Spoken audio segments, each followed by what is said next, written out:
नमस्कार साथियों, B2H classes from basic to high में एक बार आपका फिर से स्वागत है। इंडियन पॉलिटी की लेक्चर सीरीज का आज 5वां भाग है। इससे पहले 4 भागों के अंतर्गत हमने बेसिक, संविधान सभा, संविधान के मूल स्रोत, प्रस्तावना और भारत के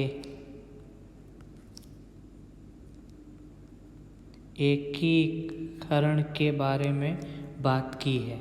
और आज इसका 5वां भाग है, जिसके अंतर्गत हम राज्यों के पुनर्गठन की बात करेंगे। तो चलिए आज इस सीरीज़ को स्टार्ट करते हैं। दोस्तों, यह सीरीज मेरे द्वारा बनाए गए शॉर्ट नोट्स पर आधारित है। यह शॉर्ट नोट्स जोधपुर और जयपुर की बेस्ट कोचिंग इंस्टीट्यूट और पॉलिटी की जानी मानी बुक M लक्ष्मीकांत से बनाए गए हैं। तो आप इन्हें देखिए और अपने हाथ से अपने खुद के नोट्स बनाइए।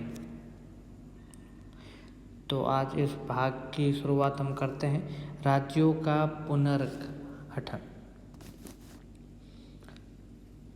दोस्तों, जब भारत आज़ाद हुआ और आज़ाद के बाद जो भाषाई क्षेत्र थे, जैसे गुजरात में गुजराती भाषा बोली जाती है, आंध्र प्रदेश में तेलुगु भाषा बोली जाती है।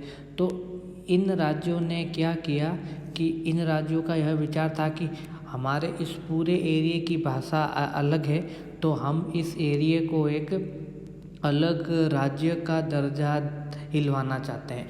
मतलब भाषाई आधार पे राज्यों के पुनर्गठन की मांग की गई। जब सरकार को लगा कि ऐसे भाषा के आधार पे अगर राज्य बनने लगे तो पूरे देश में कितनी भाषाएं हैं और किन किन जगहों को राज्य बनाया जाए, क्योंकि किसी छोटे एरिया की भी एक अलग भाषा हो सकती है। तो इसके लिए फिर सरकार ने हर आयोग या धर कमीशन की स्थापना की, जो कि 1948 में स्थापित हुआ था। इसने भाषाई आधार पे पुनर्गठन को अस्वीकार किया।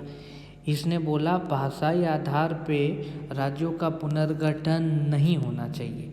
तो इसने बोला भौगोलिक और प्रशासनिक कारणों के कारकों के आधार पे राज्यों का पुनर्गठन होना चाहिए। भौगोलिक मतलब वहाँ की भौगोलिक स्थिति क्या है, वह बाकी राज्यों से अगर बिल्कुल अलग है तो हमें उसका राज्य को अलग करना चाहिए। वहाँ के प्रशासनिक कारक क्या है, क्या बाकी राज्यों की अपेक्षा वहाँ पे प्रशासन को कुछ एक्स्ट्रा वर्क करना पड़ रहा है क्या। तो ये सब चीज़ें, इनके आधार पे राज्यों का पुनर्गठन होना चाहिए, ना कि भाषा के आधार पे। तो यह आयोग आया। फिर आता है JVP समिति या आयोग। यह भी 1948 में आया था। यह JVP 3 लोग थे, उन तीनों के ये नाम हैं, J से जवाहरलाल नेहरू, V से वल्लभ भाई पटेल और P से पट्टा श्री सीतारमैया। इन 3 लोगों की एक समिति बनाई गई और इन्हें यह बोला गया कि आप जो धर आयोग ने जो अनुशंसा दी है, आप उस अनुशंसा की समीक्षा कीजिए, उसका रिव्यू कीजिए कि ये सही है या नहीं है। तो एग्ज़ाम में पूछा जा सकता है JVP समिति का कार्य क्या था। तो उसका कार्य था धर आयोग के अनुशंसाओं की समीक्षा करना। JVP हमें पता चल गए, जवाहरलाल नेहरू, वल्लभ भाई पटेल, पट्टा श्री सीतारमैया। और फिर इन्होंने इसकी समीक्षा करके जो बातें धर आयोग ने बोली थी वो सेम बातें यहाँ इन्होंने बोल दी कि भाषाई आधार पे पुनर्गठन को इन्होंने भी स्वीकार किया। अब यहाँ पे इन्होंने ये पूरा बोला था कि भाषाई आधार पे पुनर्गठन को हम स्वीकार नहीं करेंगे। हाँ, कुछ और कारकों जैसे भौगोलिक, प्रशासनिक, जो मेन जो धर आयोग ने पॉइंट बताए थे उनके आधार पे राज्यों का पुनर्गठन होना चाहिए। ठीक है, फिर उसी समय इसमें हमने ये देखते हैं आगे कि आंध्र प्रदेश पहला राज्य बनता है भाषाई आधार पे, और वो भी 1953 के अंदर। 1948 में ये दोनों आयोग आए, फिर उसके बाद आंध्र प्रदेश पहला राज्य बना। आंध्र प्रदेश में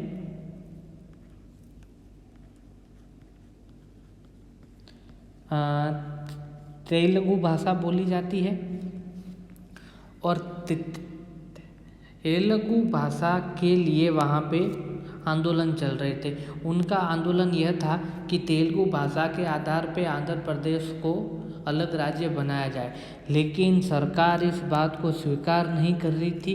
तो आंदोलन के दौरान एक वहाँ के आंदोलनकारी थे पोट्टी श्री रामल्लू, पोट्टी श्री रामल्लू, इन्होंने 56 दिन की भूख हड़ताल रखी थी, और 56 दिन की भूख हड़ताल के बाद इनकी वहाँ पे मृत्यु हो गई।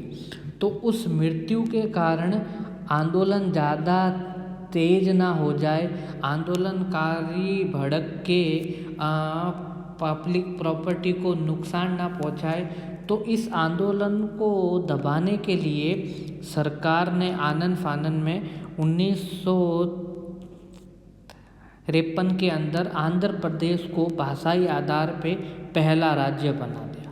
यह यहाँ से राज्य बनने की शुरुआत थी भाषाई आधार पे। अब यहाँ से आंध्र प्रदेश पहला राज्य बना भाषाई आधार पे।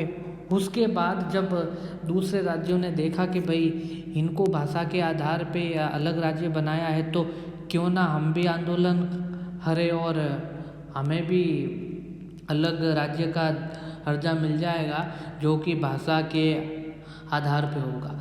तब सरकार को लगा अब इसके लिए क्या किया जाए।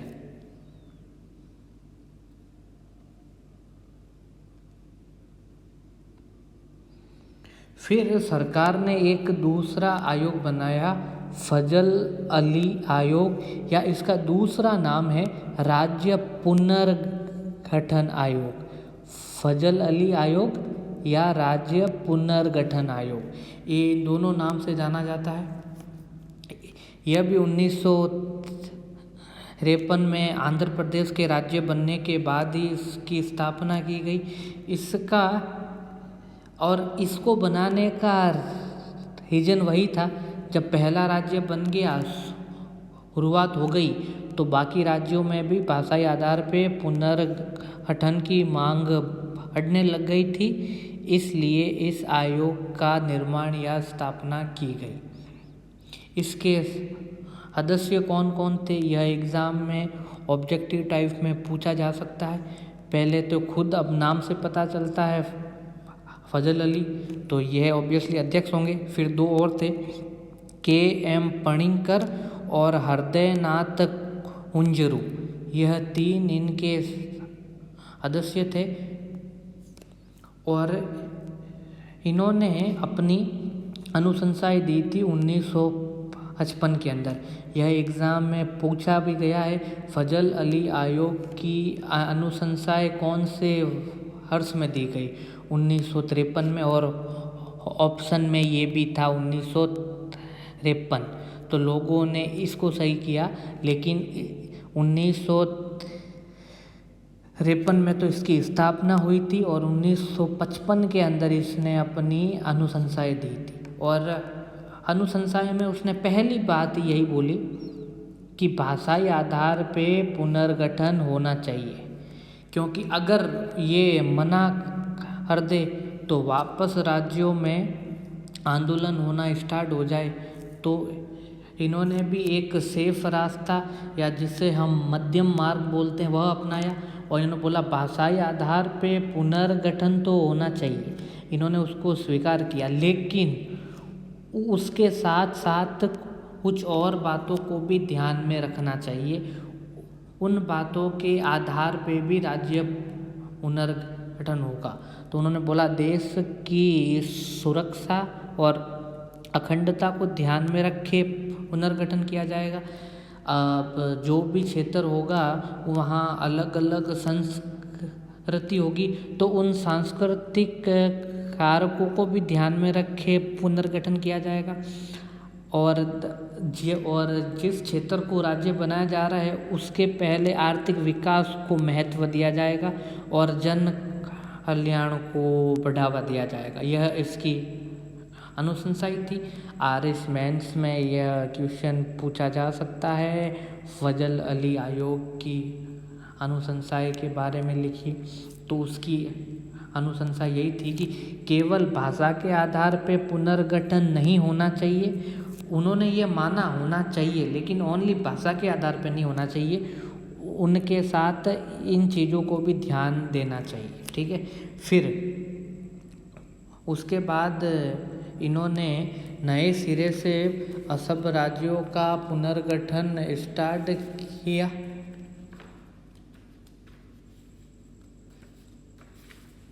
और फिर जो पहले 4 श्रेणियाँ थी ABCD या क ख ग घ, हम इसके बारे में अभी देखते हैं ये पहले क्या थी। इन 4 श्रेणियों को तो समाप्त किया गया और 2 श्रेणियाँ बनाई गई, राज्य केंद्र शासित प्रदेश।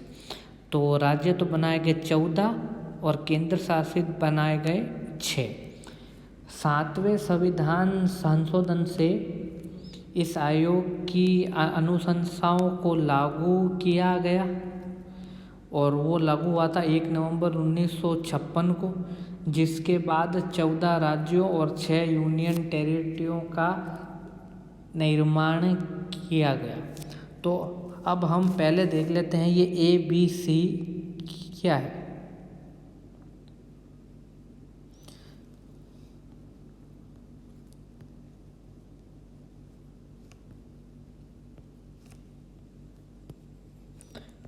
क ख ग घ, ये इनको ये भी बोला है। वैसे एग्ज़ाम में तो नहीं पूछा जाएगा क्योंकि ये बहुत पहले की बात है, लेकिन क्या पता ऑब्जेक्टिव टाइम में पूछ ले।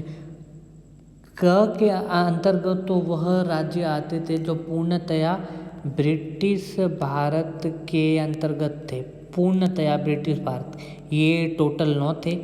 ख के अंतर्गत आते थी देशी रियासतें। हमने पहले संविधान सभा के दौरान बात की थी देशी रियासतें और ब्रिटिश भारत के बारे में।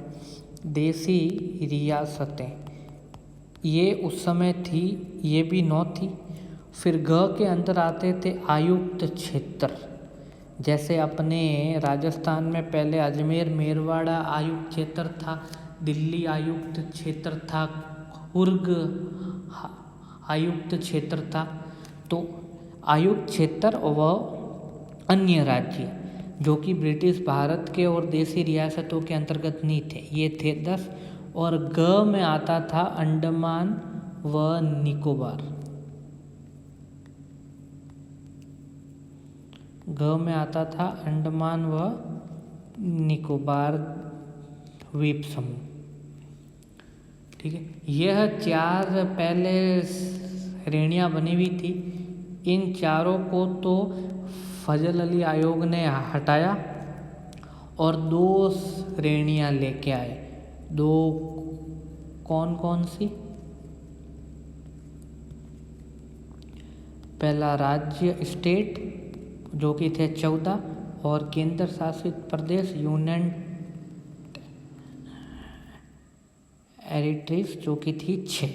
ठीक है, फिर यह उन्होंने स्टार्ट की। अब हम देखते हैं वो कौन से राज्य थे जो फजल अली आयोग की अनुशंसाओं के आधार पे उनमें जो जो चीज़ें थी उनको ध्यान में रखते हुए राज्य जो बने। तो 1 नवंबर 1956 7वें संविधान संशोधन से।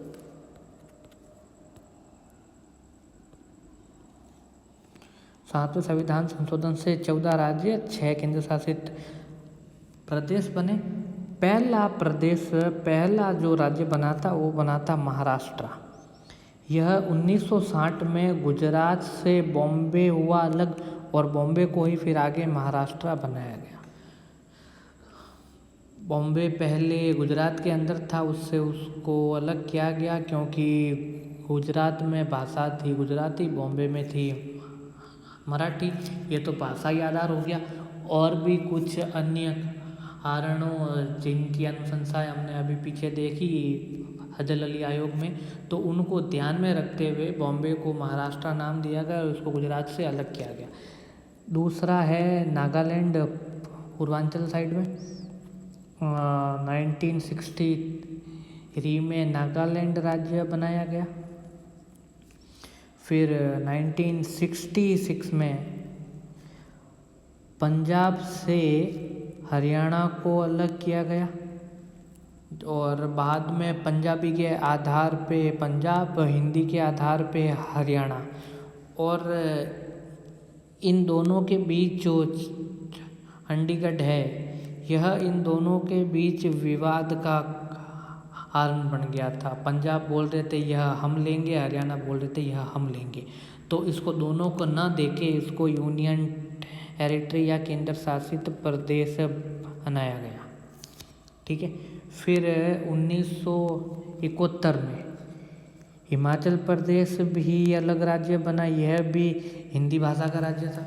फिर 1972 में मणिपुर, त्रिपुरा, मेघालय को पूर्ण राज्य का दर्जा दिया गया। यह भी पूर्व भारत के हैं। देखिए यहाँ पूर्व भारत के 4 आ गए हैं। पहले आया नागालैंड, फिर मणिपुर, त्रिपुरा, मेघालय। मणिपुर त्रिपुरा पहले यूटी थे, यूनियन टेरिटरी या केंद्र शासित प्रदेश थे। मेघालय पहले पूर्ण राज्य ना होके उपराज्य था और यह आसाम के अंतर्गत था। अगर आपके भारत का नक्शा देखा हुआ है तो ये यहाँ पे मेघालय और ये यहाँ पे आसाम, तो यह इसका उप राज्य था जो कि 22वें संविधान संशोधन से इसको उपराज्य का दर्जा मिला था, जिसे 1972 में हटा के पूर्ण राज्य का दर्जा दिया गया। ठीक है। फिर 1972 में ही अरुणाचल प्रदेश और मिजोरम, ये यहाँ अरुणाचल प्रदेश और यहाँ ये मिजोरम, इन दोनों को यूनियन टेरिटरी बनाया गया। ये अपने पूर्वी भारत का भाग है जो कि काफ़ी महत्वपूर्ण भाग है, तो इसके बारे में एग्ज़ाम में पूछा जा सकता है। सबसे पहले बनाया यहाँ नागालैंड को, फिर मणिपुर, त्रिपुरा, मेघालय, फिर मिजोरम और अरुणाचल प्रदेश, जिनमें से अरुणाचल प्रदेश और मिजोरम को तो यूटी बनाया गया और बाकी सबको राज्य का दर्जा दिया गया। ठीक है। ये कुछ महत्वपूर्ण थे। उसके बाद हम अगर आगे देखें और तो 1975 में 36वें संविधान संशोधन से सिक्किम को भारत में विलय किया गया और विलय के बाद इसको पूर्ण राज्य का दर्जा दिया गया। पूर्ण राज्य के दर्जे से पहले 1974 में यह भारत का एक सहायक राज्य था, जो 35वें संविधान संशोधन से इसको सहायक राज्य बनाया था और इसके लिए संविधान में संशोधन करके आर्टिकल 2A लगाया गया था। लेकिन जब 36वां संविधान संशोधन हुआ तो उससे इस 2A को हटा दिया गया और इसको भारत में विलय, ये तो पहले ही था, और इसको पूर्ण राज्य का दर्जा दिया गया। फिर 1987 में अरुणाचल प्रदेश, गोवा और मिजोरम, ये 3 राज्य थे। अब ये थोड़े मुश्किल से याद यूँ होते हैं क्योंकि यहाँ पे अरुणाचल प्रदेश और मिजोरम जो पहले यूटी बनाए गए थे, अभी हमने देखा था, तो इन यूटी क्षेत्रों को राज्य बनाया गया। और गोवा जो कि पश्चिम की साइड है, अरुणाचल प्रदेश और मिजोरम तो पूर्व के साइड है और गोवा यहाँ पश्चिम की साइड है। अगर हम भारत का मैप देखें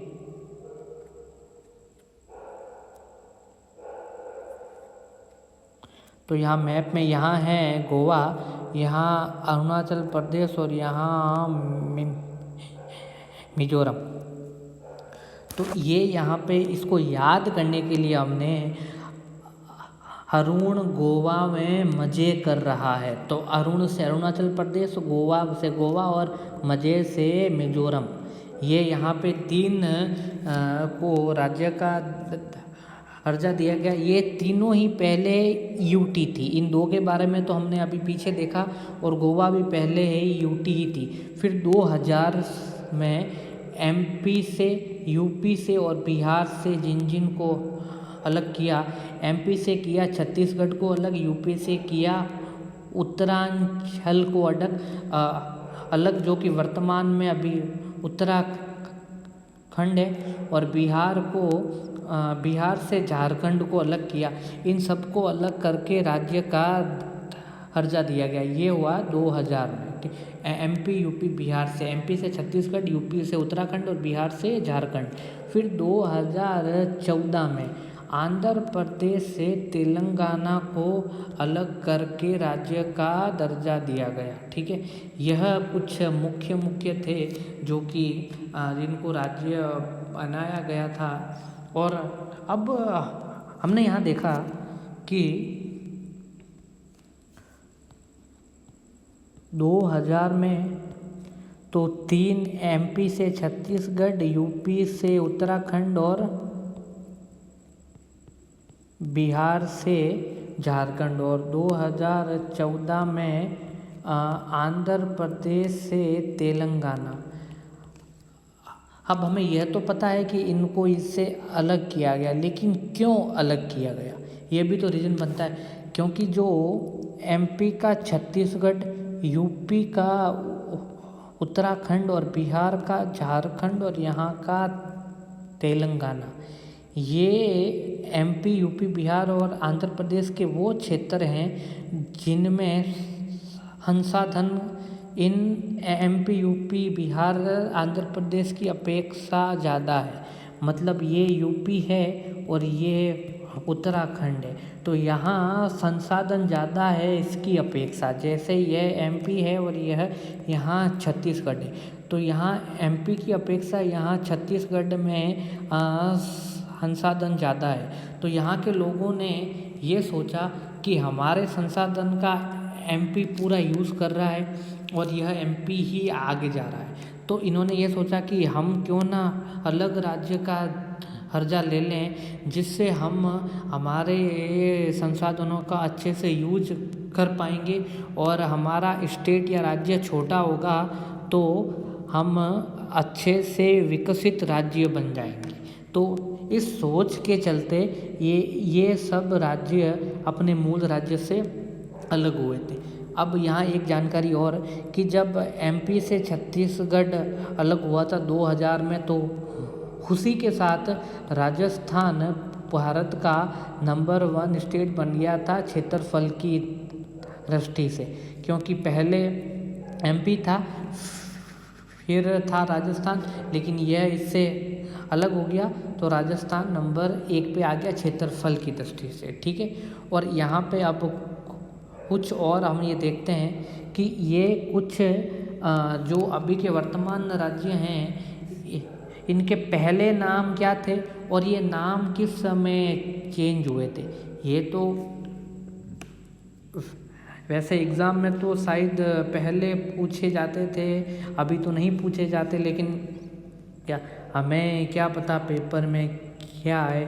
तो हम यहाँ देखते हैं उत्तर प्रदेश, उत्तर प्रदेश को पहले संयुक्त प्रांत बोलते थे और ये 1950 में इसका नाम चेंज हुआ था। फिर 1969 में जो मद्रास था उसका नाम बदल के हुआ तमिलनाडु। फिर 1973 में 2 चेंजेस हुई, मैसूर का नाम बना कर्नाटक और लक्षद्वीप का बना लक्षद्वीप। यहाँ पे ये लक्षद्वीप एक ही नाम है, लेकिन अगर जब हम द्वीप समूह पढ़ते हैं तो ये यहाँ पे टोटल 3 क्षेत्र है। यहाँ पे है मिनिकॉय, यहाँ पे है लक्का और यहाँ पे है अमिनी, लक्का और मिनिकॉय। इन तीनों को मिला के लक्षद्वीप बनता है, जिसको आगे जाके लक्षद्वीप नाम दिया गया। तो ये एग्ज़ाम में पूछा जा सकता है कि लक्षद्वीप द्वीप समूह किन द्वीपों से मिलके बना हुआ है। तो ये पहले 3 द्वीप थे, इन तीनों द्वीपों को संयुक्त रूप से लक्षद्वीप बोला जाता था, जो कि वर्तमान में लक्षद्वीप है।